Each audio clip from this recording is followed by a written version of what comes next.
So my name is Eli James. I am a family practice physician here at Grant Regional. I'm originally from southern Wisconsin, Mount Horeb area, just outside of Madison.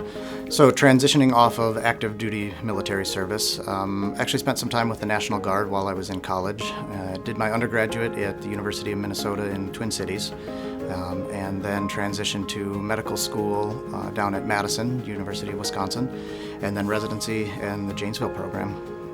Family medicine, really because of the broad spectrum of practice that you can have, and that really gives you a lot of variety, gives you a good connection with the patient, and allows you to experience the breadth of medicine and not just a small corner of one particular organ system or one particular type of surgery. You get to see everything, you get to do everything, and you get to share that experience with the people that you're seeing every day. So I grew up in a smaller town and always loved that atmosphere. I loved growing up there. I loved having that smaller community, that connection in the community.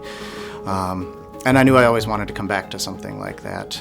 So what really drew me to Grant Regional is the fact that, number one, everybody's down to earth. Small town, everybody's real with you.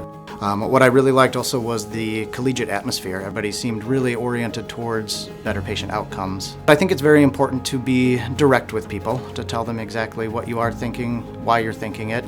I think without that understanding of why you're doing something, it's very hard to, number one, balance the nuances that might go along with that, and number two, have a reason to follow along with it. We'll be here most days of the week, including one day a week where we'll have a later clinic, and then one day a week in Cassville. So we'll do some time out in one of the satellite clinics and hopefully cut some travel time. And so I think you can, for the most part, keep your healthcare in-system, in-house, and keep it local to home. You don't have to travel. I think the most rewarding portion of medicine is when you do make a difference for someone. When someone does come up to you and say, hey, I was really hesitant at first to what you were saying, but I feel so much better, or that really did make a big difference for me, or I have hope of moving forward with this and what it could bring for me. I am married, 17 years now. Now have 3 kids, 2 girls and a boy. We're very excited to just become part of the community, and now we're looking forward to settling down. We want to find some land, and I want that experience for them to be able to climb trees and run through the woods and splash around in the stream and just experience life in the country as I did when I was growing up.